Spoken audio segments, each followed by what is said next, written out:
For everyone who's sick of modern Hollywood, there's now a new alternative, the Daily Wire. They've been making waves with films like Lady Ballers and What is a Woman, but the reaction from the other side has been predictably aggressive. When What is a Woman was released, the Daily Wire claimed they got hit with a DDoS attack on opening night. Further screenings were met with as many protesters as fans, but a release on Twitter saw it hit 177 million views in its first week. Adding to the culture war is one thing, but does the Daily Wire have what it takes to take on Hollywood itself? Hell no. Well, we've made a bunch of videos in the past about how stale movies are right now. From the incessant pushing of the same tired doctrine to the unoriginal and bad ideas, Hollywood has been in the gutter. And Netflix hasn't been much better, releasing the same movies over and over again. Oh, I saw that. Bro, this one thing I can't stand about Hollywood right now, bro.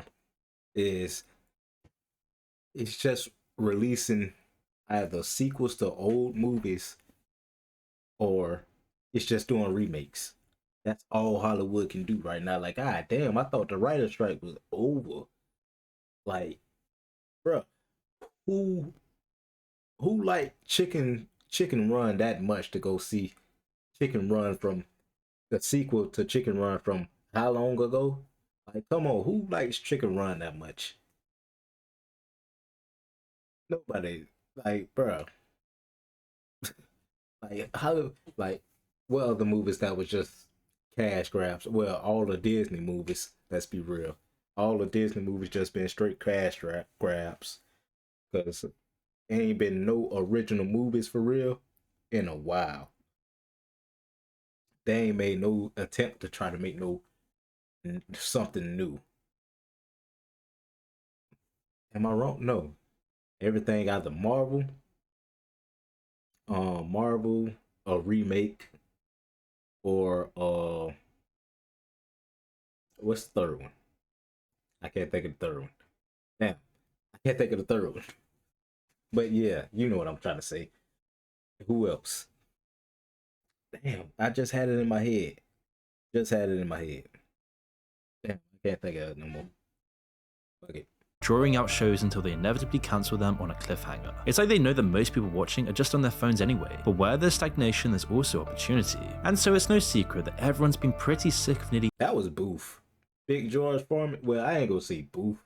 I'd probably give it like as a documentary. I'd probably give it 6. I want to say 6. Yeah, as a it ain't a documentary, it's a biography or some shit like that, right? I ain't tripping, but yeah, like a biography, because it's basically telling his story and all that. So if you watch it, it skip over the good parts, basically. Like, it feel like it's trying to speed along the movie, so it didn't fit right, in my opinion. You know what I mean? Like, it was just too fast. Like, within like the first 30 minutes, he already damn near world champion. Like, what? I want to see the rise to the champion part. They skip over all that for real. Like, they fuck all his fights. They just skip to, oh, he world champion. Now he fighting the world title. He world champion. Like, God, he heavyweight champion of the world and shit. Like, god damn. Ain't been nothing 30 minutes. I barely know him. Everything that Hollywood has been putting out over the past few years. Pan. Audiences just aren't tolerating the same films being released over and over again, and it's most visible in their rare successes. Barbenheimer was great for Hollywood, and Oppenheimer, I ain't gonna lie, I seen like the middle to the end. Well, a little, yeah, I say the middle to the end, and I said that's a good ass movie. I still gotta watch the beginning, but that was a good ass movie. Cultural impact of this event was a huge boost for cinemas as well as film in general, but despite how good this might have been, it wasn't the only reason behind their success. Instead, they were basically the only truly original movies around at the time. For every Oppenheimer or Barbie movie, there were 20 Indiana Jones. I'm glad that failed. I'm gonna be real. I'm glad Indiana Jones failed, cause ain't no way you really go release a movie after how long it's been since the last one. Like, come on, bro. Nobody was looking for Indiana Jones. Like, let's be real. Who was looking for this? Nobody. You were just trying to make your quick money and get out of there again. And what the fuck is Teenage Gravity? Damn, DreamWorks, you're fucking up. DreamWorks. No, you fucking up, DreamWorks. You gotta do better. I ain't gonna lie, this movie look ass. I'm gonna be 100% real. This movie look ass. Like, on G, like nigga, I'm judging the book by its cover on this one. This movie looks straight ass. Damn, DreamWorks. And I think that's one of my favorite studios too. I'm gonna be real. Remakes or light years. You would think that losing hundreds of millions of dollars each time would be enough motivation to give it a rest, but if upcoming movies like the Snow White remake tell us anything, is that Hollywood studios are doomed for failure. But it isn't just their unoriginality that's led to their demise though. Inserting ham-fisted, progressive, left-wing rhetoric to try and appeal to an imaginary audience alienates a huge chunk of the audience already. And so it's unclear why studios are so obsessed with this. Maybe it's to pander to an audience of people that only... I know why.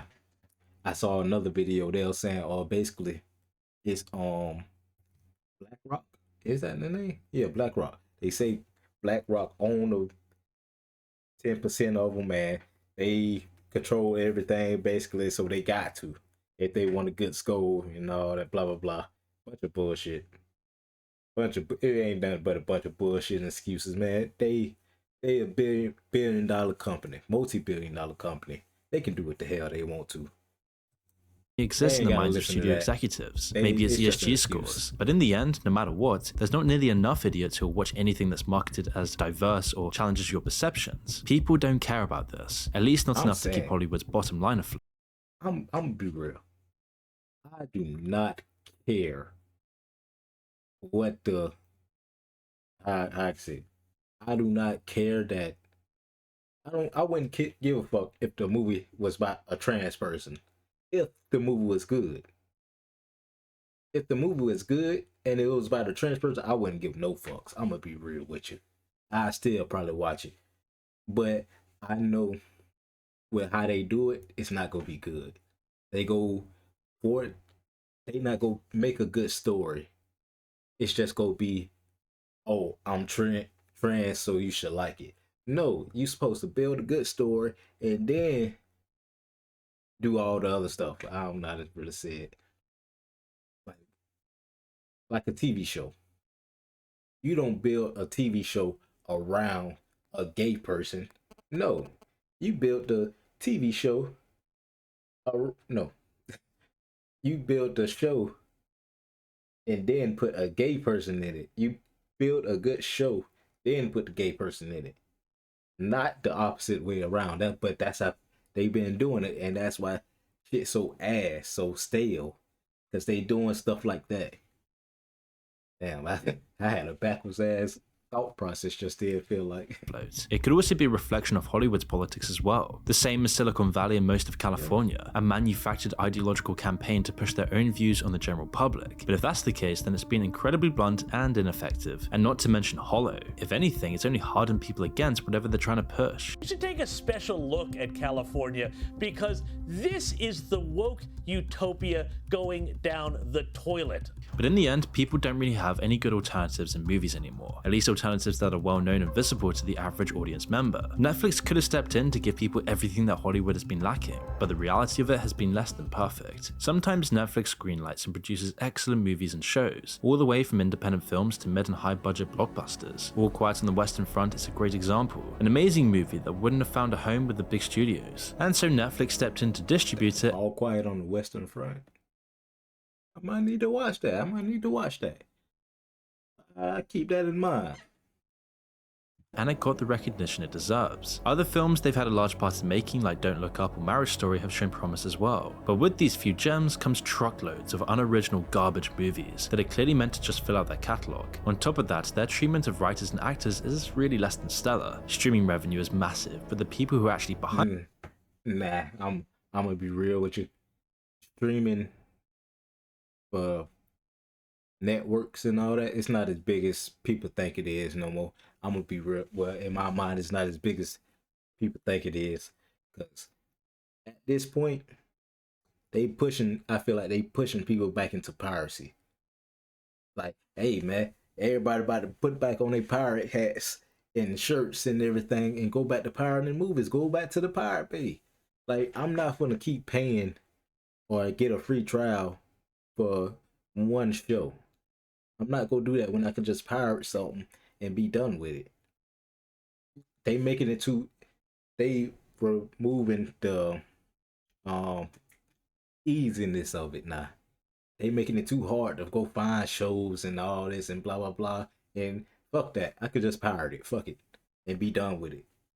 Behind the movies rarely see more than a crumb or two, keeping their ratings and their stats opaque whilst underpaying production crews has become their modus operandi. All of this stagnation and unoriginality has left audiences wanting. When you look back at the history of cinema and the thousands of amazing movies, it leaves you envious of what Hollywood used to be. And this is the gap in the market that the Daily Wire has decided to exploit, and whether it's going to work is a whole other matter. You see, they're really only just getting started here, but of the films we've seen so far, they have shown some promise. One of their first films was Shut In.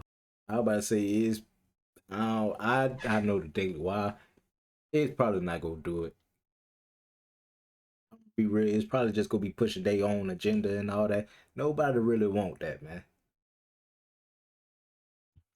A horror thriller that wasn't terrible, but wasn't really amazing either. The film did have some standout moments. Vincent Gallo actually gives an amazing performance, and the tension that film creates is good. For a completely new studio, it's a remarkably well-polished film. Obviously, there's still problems though. The other actors in the film don't leave much to be desired, and the themes are a little bit on the nose. Outside of the film itself, it's obviously an answer to the inserted bias we've seen in Hollywood, but it's also clearly not meant to just bait conservatives into watching it. The adult themes and the gritty scenes are far from what you'd expect right-wing soccer mums to want to see, which is a huge point in the movie's favour. Even this early on in their existence, the Daily Wire isn't solely relying on being the right-wing Hollywood to get an audience. But the problem with big studios inserting their own bias into films isn't that it's left-wing. It doesn't really matter what the rhetoric is, it's what it does to the films that has an impact, and if it's ever needed at all. Usually, it's never needed. And the criticism for it being there will still be there whatever side of the divide they're pushing. It's out of place and it smothers the creativity of a film, so it's worth criticizing, especially when it's for kids' films, as people and families just don't want to see it. And it's something that Disney is beginning to now realize, although they're still dealing with it in an inevitably slimy way. Take for example the new Snow White movie, where Disney had to do a complete U-turn on everything they said about the original movie. A large part of the original backlash can be traced to the Snow White actor's previous interviews, where she showed her true feelings for the film.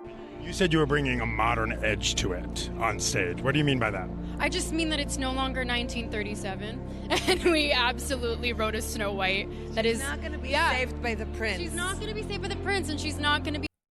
What's so hard to follow the good fucking story? Like, nigga, if you gonna do a fucking cash grab, follow the fucking script. Oh my, like, what is so hard about that? Huh? Am I tripping? Like, follow the script. Read the goddamn lines. What is you doing? Why is you trying to change? Oh, y'all want the damn, you want money, right? What is you trying to, why is you changing it? All you doing is, all you had to do was remake the original. That's all you had to do. Why you gotta do all this extra? And I know why they changed the damn, what I was it? Peter Dinklage, he the reason why. Damn, what was damn. I was so focused on the other argument that I was thinking of, but he the reason why they got different casts. Shit, I can't remember what he did. He a problem though. He was one of the problems in that show. I'm gonna be real with you. Be dreaming about true love. She's dreaming about becoming the leader she knows she can be. The interviews were a bright red neon sign telling everyone that the film was barely going to follow the actual fairy tale at all. More than that, it was yet another case of Disney forcing politics into a Mulan was not needed. Snow White is not needed. Little Mermaid is not needed. Bruh, I don't understand why people even went to go see these movies. They not go hold up to the original. They hold on, let me get my, oh, I can't stand these movies. I'm gonna be real. But people was falling in love. Well, they was doing all that talking about these movies, and it was so stupid to me. Especially the Little Mermaid. They was complaining that she was black. I don't care that she black, but my thing was, I know what you doing, and I don't like it. They basically just had her as not token, That's the wrong word. Token is the wrong word. I would say like you was just put there so they can make money. Like I know that ain't making sense because that's the same thing. It's the same thing what any other people do, but it's damn, I can't word it right. Yeah. But basically it was just they knew it was gonna get a certain audience because she was black. That's it. They knew it was gonna automatically get money because she was black. And it caused a controversy. They knew it was gonna do that. So I didn't like that. So I ain't never go see the movie. I didn't like that because it was stupid to me. Like, I'm not gonna watch that. No, that was dumb. Mulan. What was my problem with Mulan? I can't even remember no more. I had a problem with Mulan though. A timeless for tale sure. and warping it beyond I any got a problem with semblance of the Snow White, original. Along with the interview came the announcement that Snow White wouldn't meet any dwarfs, but instead would be accompanied by 7 multi-ethnic magical companions. Yeah, that's what it was. They ain't dwarfs. That's because of Peter Dinklage right there. Because he felt some type of way about it or something like that. So they say we can't use them. It was the peak of hypocrisy, even if you buy into their identity politics. Switching out one minority group for a much more trendy minority group tells you all you need to know about the cynical motives behind the decision. When that was met with backlash, Disney then reversed it, and now the film will have 7 poorly CGI dwarfs instead. My God. This,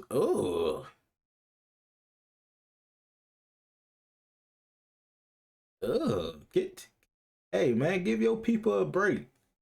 God, bro, give your people a break, Disney. Y'all working them overtime. Oh my God, they know they can do better than this. Y'all just need to give them a break. Let them out the dungeon. He got them boys in the sweatshop going crazy. God damn.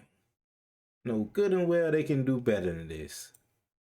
And the damage control continued when a new interview with Rachel Zegler on the film saw her completely reverse her previous comments. The no nonsense is not the 1930s anymore progressive Rachel was gone, and in her place, the new interview shows a dolled up and meek Rachel eager to placate fans by talking about how faithful the film would be to the original. Definitely pressure. The cartoon's so beloved. It's like a monumental moment in film history. Yeah. It was like the first she switched up. feature-length cartoon movie. But it would be too little too late, even if it was their real opinions and thoughts, as we saw what Zegler and modern Disney really think about the classics. They're just fodder for the money machine, a vehicle they can use to trot out the same fake political takes that they've been selling for years. The new Snow White was set to go even further, practically denouncing the classic version as everything that's wrong with society. And the new interview is clear in its intent to try and smooth things over, but like pretty much every apology video, it just doesn't really work. The damage was done. And so it's no coincidence that the Daily Wire has chosen to adapt Snow White as one of their upcoming major movies. The film will be called Snow White and the Evil Queen, focus more on the old brothers Grimm fairy tale and the tradition. Can they do that? Oh, is Snow White in the public domain? It gotta be. It gotta be in the public domain. Yeah, I'm pretty sure. I'm pretty sure it's Snow White in the public domain. Yeah. Yeah, I think they could do that. It's probably in the public domain. Ain't Mickey Mouse finna go in the public domain? I think so. Traditional story rather than anything out of the ordinary. They haven't released many details so far, but from what they said it seems like they're going in the right direction. Despite Snow White being played by Brett Cooper, a conservative commentator, there isn't really any other signs that the film's going to be very political at all, but the overall intention is clear. The film is releasing as the first feature film in the Daily Wire's new kid-focused brand, Bentke. You can imagine that the Daily Wire are hoping that conservative parents angry at Disney's politics will turn to them instead for their kids' entertainment. If the content isn't just focused on promoting the other side of politics, they've got a good chance. There is a risk though that the new studio will just end up retreading the same steps that Disney took nearly a century ago. It's nearly certain that their version of Snow White will be better than the modern Disney version, but it might be a hard sell for the Daily Wire to convince people that their version of Snow White is better than the classic from the 30s. Outside of their kids' programming though,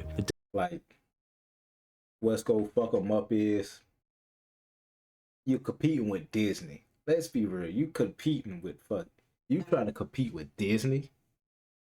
Is you out your mind? Is you out your mind trying to compete with Disney? Like you asking to get your ass whooped. Like, I'm being real. Like, bro, you looking to just get put out. You competing with this. Stop competing. You ain't supposed to be competing. You ain't big enough to compete with no Disney or nothing like that.